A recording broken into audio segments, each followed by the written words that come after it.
Buenas. Este año se cumplen 100 años de la fundación de la República de Turquía. Y este no es un aniversario cualquiera. La fundación de Turquía es el resultado de un montón de procesos históricos y actores que le cambiarían la cara a Medio Oriente y al mundo para siempre.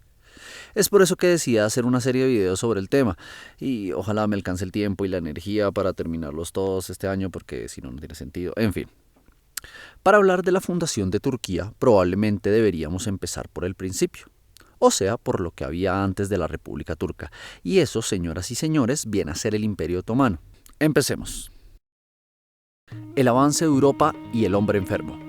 Para principios del 19, el Imperio Otomano ya tenía más de 400 años, y aunque estaba lejos de tener la extensión y el poder que alguna vez tuvo, seguía controlando vastas regiones en Asia Occidental, los Balcanes y el norte de África, y seguía siendo la mayor fuerza política y militar en la región. El problema para los otomanos es que en esos 400 años el mundo había cambiado, y mucho.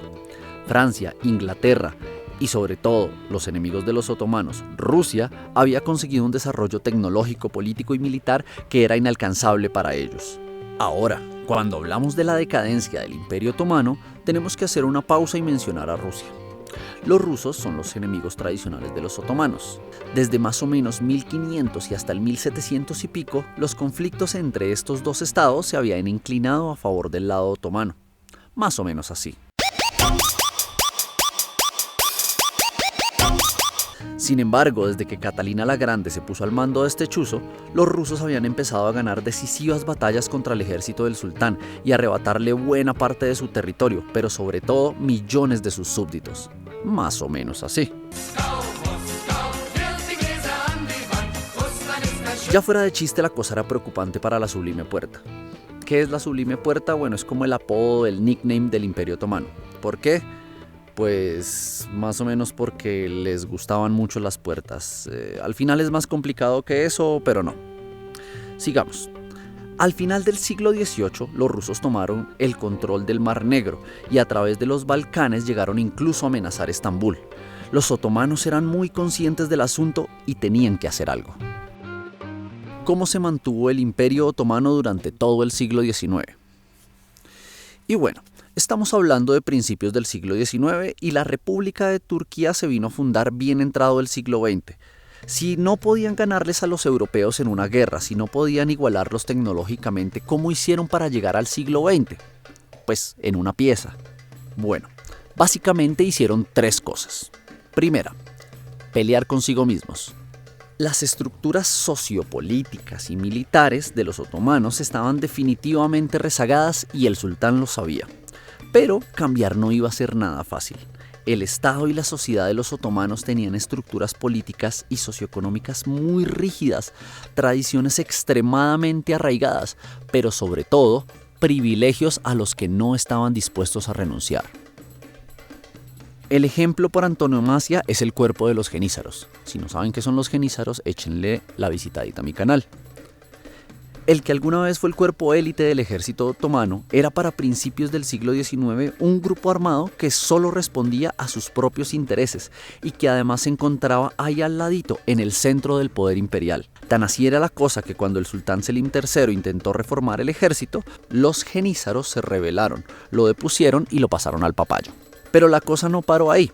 Algunos años después, Mahmud II, el hijo de Selim, quería intentar otra vez lo de la modernización, le parecía como chévere. Pero como para curarse en salud, esta vez fue él el que pasó al papayo a los jenízaros y a los que no pudo matar los desterró, terminando con una institución militar centenaria y única del Estado otomano. El cambio iba en serio.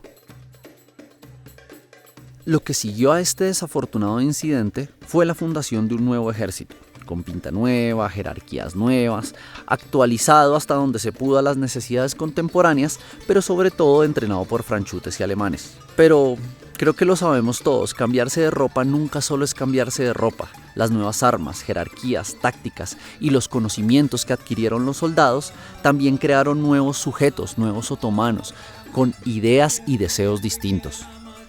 Aquí deberíamos hacer un paréntesis y hacer hincapié en que el ejército ha sido uno de los motores de modernización, occidentalización y reforma del Imperio Otomano y de la posterior República de Turquía. No podemos olvidar que el fundador de la República, Mustafa Kemal Pasha, así como sus aliados más cercanos, fueron formados en el seno del ejército. Eran en su mayoría francoparlantes y además poseían un corpus común de ideas que podríamos llamar modernas, republicanas o democráticas. Fin del paréntesis. Y bueno, ¿qué más hicieron los otomanos para sobrevivir al siglo XIX?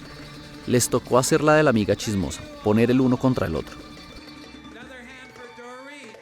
El panorama estaba más o menos así. Cada potencia europea tenía sus propios intereses en el Imperio Otomano y estaba dispuesta a intervenir e incluso ir a la guerra por conseguirlos. Mejor dicho, con tal de conseguirlo iban a acabar hasta con el nido de la perra. Al mismo tiempo, ninguna de las potencias estaba dispuesta a dejar que las otras lograran una supremacía completa sobre el territorio de los sultanes. Si yo sé, parece una de esas situaciones de teoría de juegos. No teniendo muchas opciones, los otomanos aprovecharon esta situación. Recibieron y enviaron embajadores, abrieron embajadas, realizaron alianzas con uno y con el otro, traicionaron y fueron traicionados. Todo esto posibilitó que el imperio sobreviviera, pero por supuesto nada iba a ser gratis. Con cada guerra con Rusia y con cada revuelta que el imperio no podía controlar, llegaba un barco inglés, un contingente francés y sobre todo un nuevo préstamo. Como las guerras no paraban, pero los ingresos sí, el imperio terminó cediendo a los europeos territorios, los derechos a recolectar impuestos en ellos y al final su propia soberanía económica, llegando al extremo de que el presupuesto de los otomanos tenía que ser aprobado por ingleses y franceses. Finalmente, la modernización, más vale tarde que nunca. Aunque fue violenta y difícil, durante el siglo XIX el Imperio Otomano vivió un interesante proceso de modernización y occidentalización, ambos conceptos muy así entre comillas. Eso sí, al tiempo que el Estado perdía territorio y caía bajo la influencia de las potencias europeas, en el Imperio Otomano empezaron a aparecer cosas extrañas: soldados con uniforme, burócratas de traje, corbata y fez, señoritas sin velo y de vestido, bancos y aseguradoras, ferrocarriles, médicos con batas blancas, telégrafos y enormes barcos de vapor que agitaban las aguas del Bósforo. La modernidad invadió los dominios de los hijos de Osman Bey con tal fuerza que incluso trajo algo parecido a la democracia.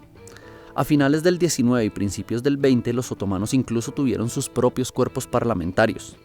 El primero, impulsado por la Constitución de 1876 y que solo duraría 2 años, pero que es importante, y el segundo, impulsado por la Revolución de los Jóvenes Turcos en 1905, que incluso terminó por apartar al sultán del poder absoluto, por primera vez, otra vez como en 500 años. Las características propias de estos intentos las dejaré para otro hipotético video. Y así más o menos pasó el siglo XIX otomano. Guerras, intervención extranjeras y al mismo tiempo modernización, revoluciones, revueltas y más guerras. Eso sí, ninguna como la última, la Gran Guerra.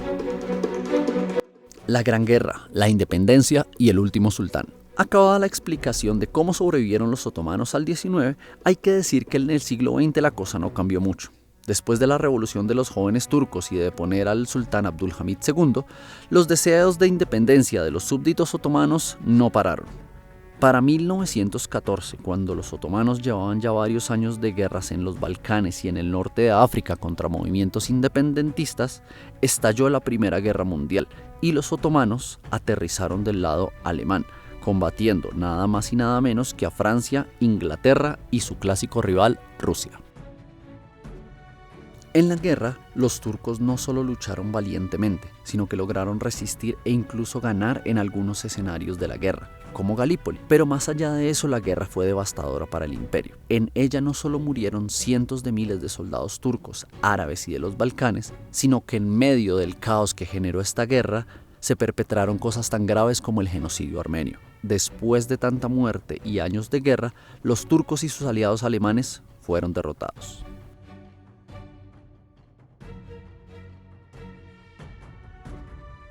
Al final de la guerra el imperio quedó más o menos así. Anatolia, los países árabes, lo poco que quedaba de los Balcanes e incluso Estambul quedaron repartidos entre los aliados y, como si esto no fuera suficiente, en 1919 y después de estar décadas luchando, Grecia decide invadir lo poco que queda del imperio. Y por fin, aquí es que probablemente debamos hablar del final del imperio. ¿Por qué?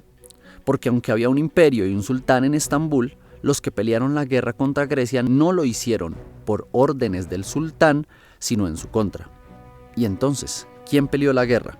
Bueno, el ejército que luchó vendrían a ser los restos del maltrecho ejército otomano que se reunieron en el centro de Anatolia bajo la tutela de Mustafa Kemal Atatürk y otro puñado de oficiales otomanos rebeldes. Ellos fueron los que terminarían por derrotar a los griegos, eliminar el califato, destituir y expulsar al sultán y finalmente fundar la República de Turquía. Ya debería cerrar, así que vamos con la conclusión.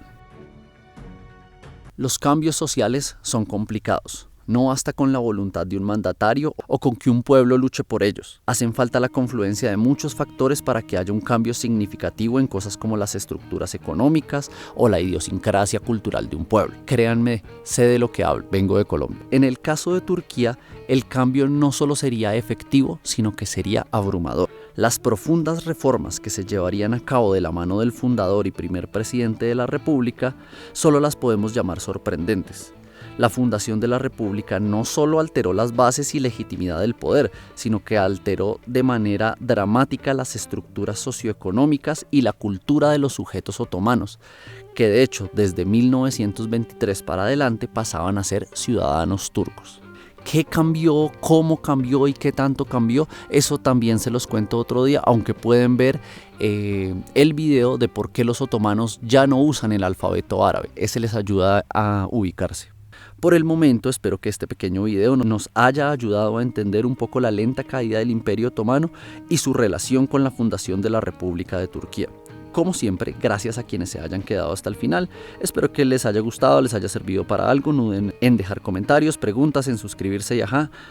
Nos vemos en otro video. Chao, chao.